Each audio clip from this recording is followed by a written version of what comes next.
49 ka pamilya nga nabiktima sa Bagyong Yolanda kinsa nakagawad og housing materials nga gipanghatag sa taga-Bukatan sa City Social Welfare and Development nitong Marso 10, 2014 dito sa Barangay Prosperidad, City Auditorium o covered court sa Barangay Punao.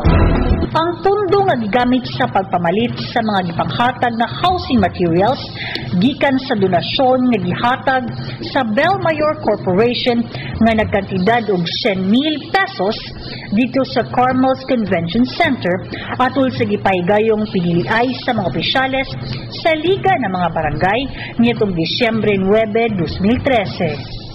Ang maong donasyon gitunol sa managsuong Carlos ug Juliet Valmayor, mga kadugo ni Mayor Gingo Valmayor. Personal nga gitunol ni City Mayor Gingo Valmayor o CSWD Officer Cynthia Mirande ang mga housing materials ngadto sa mga biktima.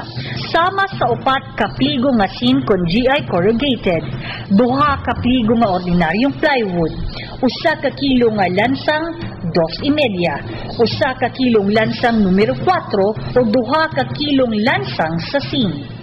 Mikabat sa 49 ka mga benepisyaryo ang nakatagamtam sa mga hinabang nga gilangkuban sa 2 sa Barangay 1, 2 sa Barangay 2, 3 sa Barangay 6, 2 sa Barangay San Juan Sipaway, 1 sa Barangay Rizal, 2 sa Barangay Bulwangan, 6 sa Barangay Quezon, 5 sa Barangay Kudkud, 7 sa Barangay Prosperidad, 6 sa Barangay Nataban, 6 sa Barangay Punao, 2 sa Barangay Bagunbon, ug 5 usab sa Barangay Palampas. Mayor Corporation na partido sa to ang mayor.